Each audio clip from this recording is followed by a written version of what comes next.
Well, good afternoon, everybody. Jason O'Dwyer from Master Electricians again. I hope you're doing well, and I hope you're feeling good on this Wednesday. It is Wednesday, yeah, short break, so yeah, Wednesday. So today is a completely different topic. You've seen me talk a lot about industrial relations and workplace relations and finances and stuff over the last couple of weeks.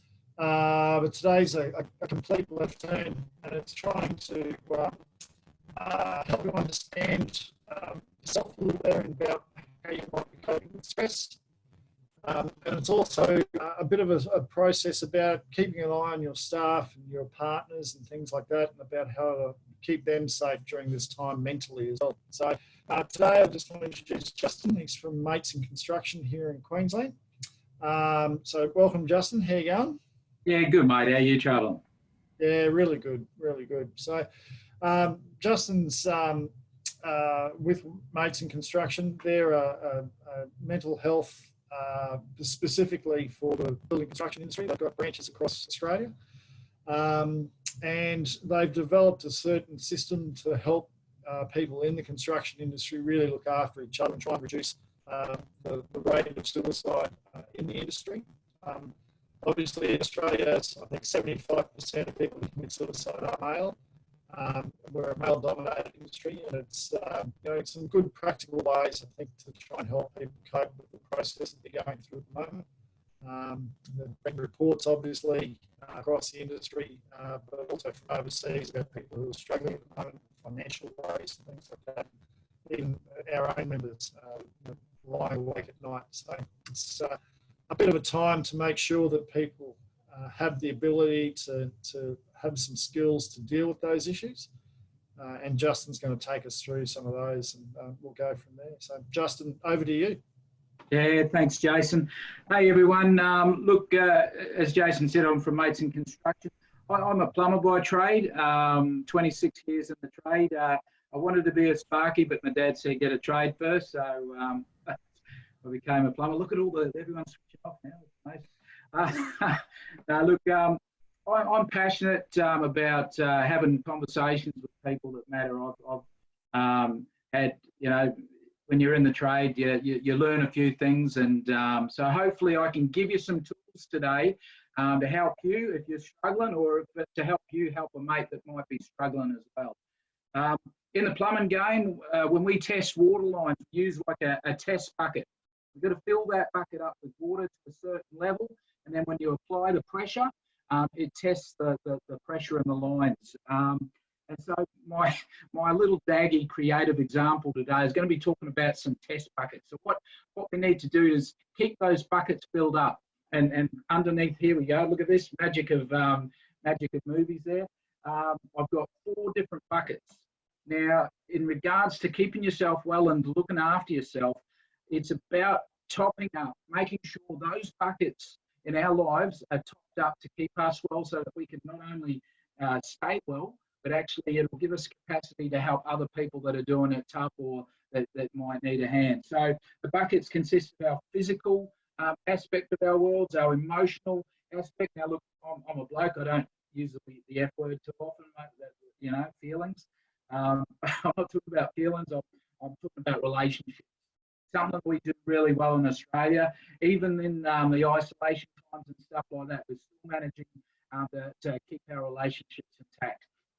So I'll talk about that a little bit. Our mental bucket, how do we keep that topped up? And also our spiritual bucket. Now, I'm not talking about religion, I'm talking about purpose. And you talk to a lot of people that spiritual bucket is about having a sense of purpose, having a purpose to do something. So I'm going to address each of those buckets and how we keep them full, so that if the pressure comes on like a test bucket, that we're not going to fail the test. If that makes sense. So with our physical bucket here, I've got my little arrow. You can tell I've been in isolation for too long. So here's my little arrow. Some of the things that we can do to keep our physical activity going. We talk about playing sport. It's a little bit hard these days with all the restrictions in place, but we can still do things. It's like an activity. Like, I love gardening. That's my way of filling that physical bucket up. My version of gardening is chopping everything down and taking it to the tip, but that's another story. Another thing about that physical side of our worlds is sleep. So look, I've got a mental illness. I've got bipolar type 2. And every time I go and see my doctor, the first thing they ask is, how's your sleep hygiene? Are you getting enough sleep? And so this is really important, especially if you've got stuff playing on your melon that's keeping you up at night. So it's important to try and focus, make sure you're getting some sleep. If you're losing a lot of sleep, make sure you get to bed earlier. So it's about, sometimes we've got to have a few shifts in the way that we normally do things. Other things that we can do to keep ourselves active, go for a walk. We can go for a walk, you can take a mate for a walk still. So do something that's going to just get you out of that chair, out of the couch. And eating well is another thing. I struggle with that one, but it's also a very important part of our physical well-being. So if we can do just one of those things a day to keep chopping that little bucket up, that's going to set us on the path of keeping our whole well-being. So here we go. We've got our emotional bucket. As I said, this is all about relationships. So what can you do to actually keep your relationships intact or build on your relationships that you got? I've got a thing where I call up a mate, a different mate every day, and I just check in. Nothing, deep and mysterious about that. Just checking in with the mates, seeing how they're going, seeing how this is keeping them at the moment. I've got a lot of mates that are a little bit wobbly at the moment because I just, that fear factor. I'm not sure if I'm going to have my job. I'm not sure when they're going to pull the hammer down and I'm not going to be able to get out and do some work. And so talking with one another is a real essential part to keeping that emotional bucket topped up. Spending time with loved ones. We just had Easter, and I set up a tent in the backyard, and we camped out. We roasted marshmallows. We cooked damper. We played Yahtzee.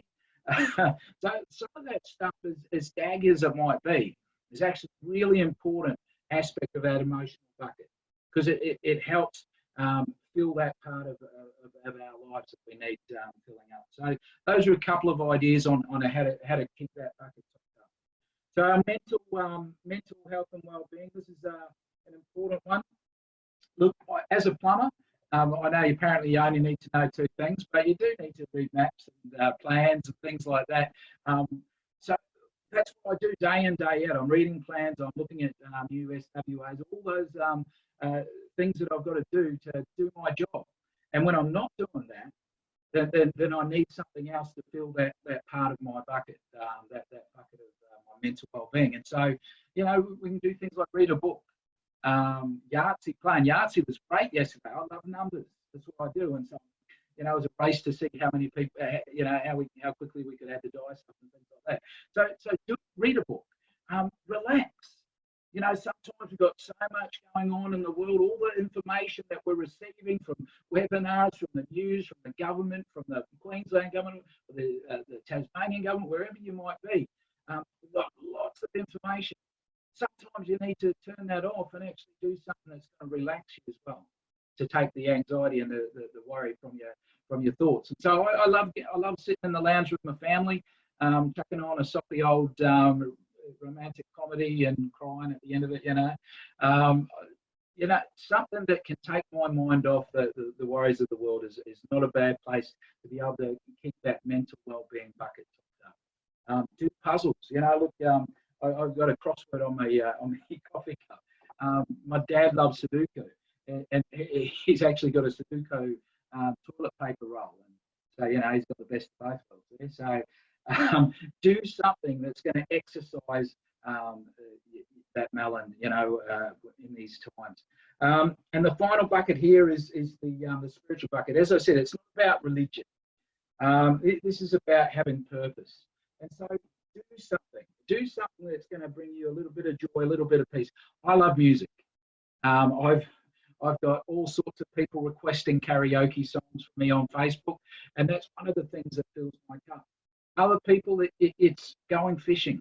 Now, you can still fish to feed, I believe, so you can go fishing. It's a great form of meditation. Some people meditate, some people do yoga, some people pray, some people listen to music.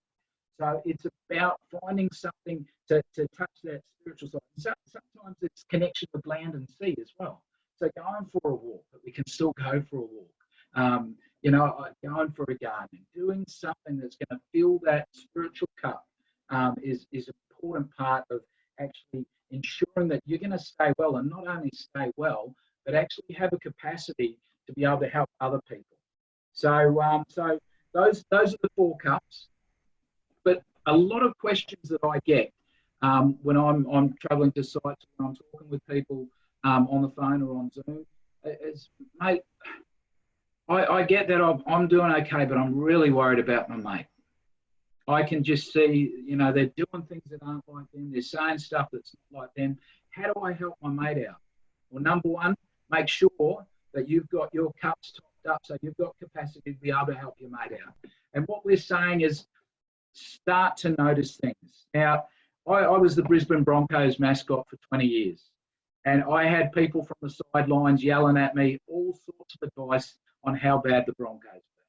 So I know we call each other out in Australia on the team we barrack for, on the haircut we've got, on the clothes we wear. We call each other out on some of these things. What I'm asking you to do is start calling out your mate on the things that you're noticing that they're doing differently. So it might, you know, you know the person you work beside, you know the people you live beside, the people that you care about. You know when they're on, and you know when they're off. So what I'm talking about is actually noticing. So you might notice someone's doing things that aren't like them, or maybe posting something that's unusual, or saying things that aren't quite like them. And you've got a gut instinct telling you there's something going on with your mate, there's something going on with this person that you care about. So what we do is that we notice, and we call them out on those behaviours. Like they were calling me out on my team, call them out on those behaviours. Say, hey, mate, I know, you know, you're doing this stuff, and that's not like you, and you're saying that stuff, and that ain't like you, and then you're putting stuff on social media. I'm worried about you. What's going on? So we use all those, we call them invitations, things that people throw out to let us know that they're not traveling well, to let us know that they're not okay. And so we notice that stuff, and then we call them out on it. So what's that about? What's going on? I've noticed you're not yourself. And so we call them out, and then we say, look, you know, when someone says, no, I'm struggling, mate, quite often we don't know what to do. Well, the simple part of this plan is that we go far out. Well, I'm not a psychologist or a counsellor, I'm just a plumber, I'm just a sparky. But I tell you what, I've got 2 big floppy ears and 1 big marshmallow heart. I'm ready to listen to you. Because when someone's doing it tough, they're going to want to justify why they're in that spot, or why they're doing things differently. It's like me. I justify. I brought that TV because of the price, or I brought that car because it's fuel economy, or, you know, we justify. So when someone's struggling, when someone's doing it tough, and you call them out on those behaviours, give them room now to be able to tell you why. Now here's the challenge for me, because I'm a bloke, I want to fix stuff. So when someone's telling me all their reasons for why they're doing it so tough, I'm listening to actually understand, not listening to respond or to fix, because at that point in time, that person just wants someone to hear them. So as soon as I've gone into fix-it mode, I've actually stopped listening to the mate. So what I'm saying here is listen to understand. And then as they get to the end of their story, as they get to the end of their justification, it's about saying, far out, you've got a lot going on. I don't know what to do, mate. I'm just a sparky, I'm just a plumber, I'm just your mum, your dad, whatever. But I reckon we need to call someone to get you some help to keep you safe. And that's where we've got so many resources in Australia. You can call Mates in Construction. We're a gift from the industry to the industry. Anyone in construction within Australia can call us on 1300 642 111. And I'm sure I'll put this number up at the end of the call as well. 1300 642 111 for anyone in our industry, anyone in the construction industry, any tradie and their immediate family, if you're doing it tough, if you've got a mate that's doing it tough. But I always say, numbers don't save people. People save people. Now, I had a great boss back when I was back on the tools, and he said, mate, I can see you struggling. I don't know what to do. How about we call someone? He made the call for me. He made the call with me. So if you've got a mate, if you've got a friend, if you've got a family member that's doing it tough or struggling right now, and you've got enough capacity in your cups in your buckets to be able to get them to someone that can help them, that can help keep them safe. Could be calling Mates in Construction. It could be calling Lifeline. It could be calling Beyond Blue. It's not a competition. We're all in this together. At the end of the day, we want to make sure that the people we care about, the people in our lives, are going to get that help when they need it. So when we say, hey, mate, how about we call someone? Yeah, let's do that. Let's do that together. And that's how we're going to keep our mates safe. And then, you know, if that was happening to me, I want my mate to check in after the fact. So we've hooked them up to some help, whether that's Mates in Construction, Lifeline, or Beyond Blue, or any of those. I would check in, give them a call the next day. Mate, how did that go for you? Did it work? Because, you know, I've been on the planet for about 48 years. I know if I have a bad pizza, I don't stop eating pizza. I go to a different pizza shop. You know, if you have a bad experience with a counsellor, don't throw the baby out with the bathwater. Try something else. And that's what I would do as a mate. I would check in. How's that going for you? Do we need to get you to another place? Do we need to get you to another person to talk to? So that's a simple way of keeping an eye out for your mate. First, top your own buckets up. Make sure that your own well-being through all this crazy time at the moment, make sure that is going to be topped up by some of those simple things that we can do daily. So look out for our physical, emotional, mental and spiritual buckets to make sure that we've got the capacity to help not only us, but our friends, our family and our mates in our working place. So that's all I've got. I'm an open book, as I said, you know, any more laid back, I'd be asleep. But if you've got any questions that you want to ask me, I'm not going to make up the answer. I'm going to give you what I've got. I'm not the expert. I'm just a dodgy old plumber with a bit of experience on the side. And I'm here for our industry because I've lost too many mates because I didn't have this conversation. So that's me. Thanks so much, Jason. If there's any questions that have come through while I've been talking, I'm happy to answer them now. Yeah, well, we might go to those, Justin, in terms of if at the bottom of your Zoom screen, you'll see a Q&A there. So if you want to type in your questions, etc. One of the questions, just going back, Justin, is what's the top on the physical and emotional? So just going back to your cups. Yeah. So what were the sort of recaps on the physical and emotional stuff that was there? So again, physical stuff, do an activity. I guess I was playing hopscotch yesterday, and you know, with my daughter, and I didn't realise how physical that was. Having to skip over the step. Just try and do something. Find something. I'm not talking about exercise. I'm talking about activity. So activity is different to exercise. I love gardening, so it's my passion. I could spend half the day out in the garden chopping stuff down and digging stuff up. So try and top that bucket up with something that resonates with you. What resonates with me is not going to resonate with everyone. So find an activity. You know, it could be going for walking the dog. It could be, you know, walking in the backyard, hosing the lawn. You know, whatever that looks like to you, getting out of those chairs, away from the TV, away from the socials, doing some sort of activity. And the second bucket was the emotional side of the bucket. That was all about, you know, it's all about relationships. So contact someone. We've got some amazing neighbours, and since all of this stuff with COVID-19's happened, I've actually connected more with my neighbours than I ever had in the 13 years that I've been at this house. And so do things that are going to fill that relationship bucket up for you. And, you know, it might be mowing your neighbour's lawn. It could be we've left a whole lot of sweet potatoes out the front of our gate for any of our neighbours to come around and grab. The neighbour beside us left a whole box of lemons. So we can do all sorts of things to actually still connect with the people in our community and the people that we care about. Cool. So, Justin, just in relation to, you've said, you know, having those conversations and things like that, do you find that people will self-refer sometimes themselves, or do you think they actually need that little bit of a gentle arm on the shoulder blade to give them that nudge in the right direction?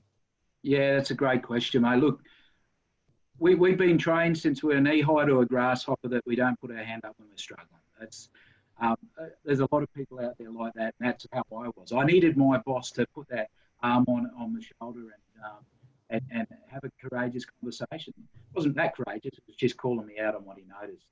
But by all means, if you can, and I'm getting better at this as I move along in life, is put your hand up when you're struggling.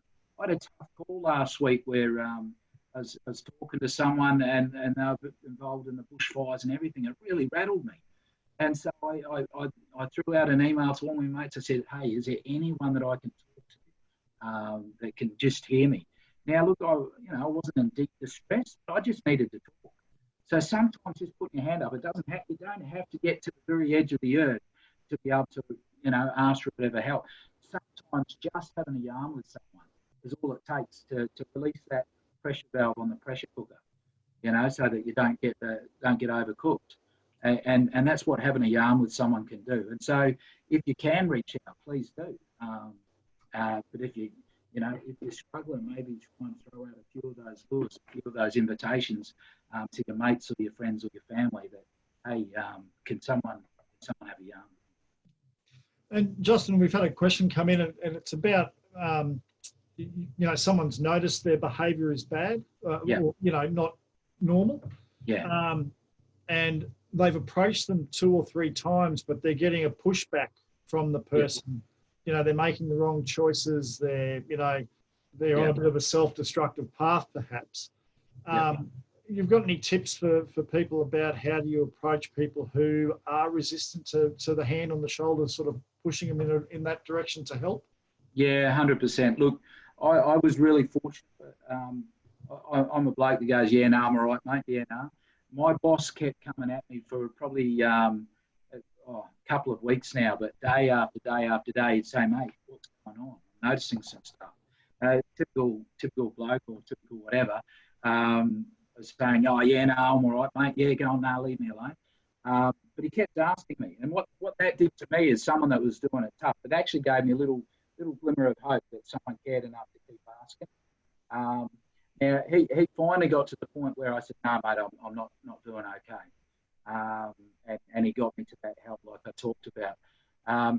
If someone is resistant to that, all you can do is keep asking and say, look, you know what? It might not be me that you feel comfortable talking to. How about we make a call to mates? I don't know. I'm not the expert, but I'm seeing some stuff and I'm noticing some stuff, and I've talked to you about this before, and I'm really worried about you. That's why I'm having the conversation. So I'm worried about you. I'm not the expert. How about we make a call to mates? How about we make a call to Lifeline? How about, a lot of people feel comfortable that, tradies feel comfortable talking to tradies. That just have got an extra couple of tools in their toolkit to be able to have that conversation, get that person out. Because not everyone I talk to actually resonates with me. And so I say, well, what about my mate Paul? What about my mate Kane? How about I grab one of those guys to get around? So it's about knowing that you might be getting a bit of pushback, but deep down that person's going to know that you still care enough to actually be courageous to have this conversation. And so it's tough. No one, I don't know how salespeople do it. No one likes being rejected. But if you care enough about your mate, and if you care enough about this person that you're asking them, you can ask that extra step. And even just throw that extra ammunition at them, saying, well, look, if you don't want to talk to me, how about we talk to this mob for mates, or how about we have a yarn for people? Okay, great. I haven't got any other questions as yet. So just going to the membership, if anybody's got any further questions. Let's see, no, that's all right. One question is they'd actually like a little bit of a copy of the diagram. Is that of your bucket sort of model? Is that available on Mates in Construction website, etc.? Yeah, look, what I can do is I can send you a bit of a PowerPoint if you like, that'd be great. And then you can make that available. And so it's a pretty, look, I'm a plumber, mate. It's got to be simple. So it's a pretty simple concept, but a real important concept. Yeah, absolutely. And look, and I suppose from my point of view, in terms of what we deal with employers, there's always a bit of interrelationship between this and work, and is it work related, and things like that, about work cover and things like that. And there's always a bit of a reticence of employers to address some of these issues because, you know, you get that, I suppose, the adversarial type area sometimes of workers' comp claims and things like that, and the stigma that sometimes comes with that. So it's important for employers to realise that you've got to sort of balance both, and still, you know, if you're noticing people are struggling, then you still have to maintain their safety. So, you know, having those conversations with people is important.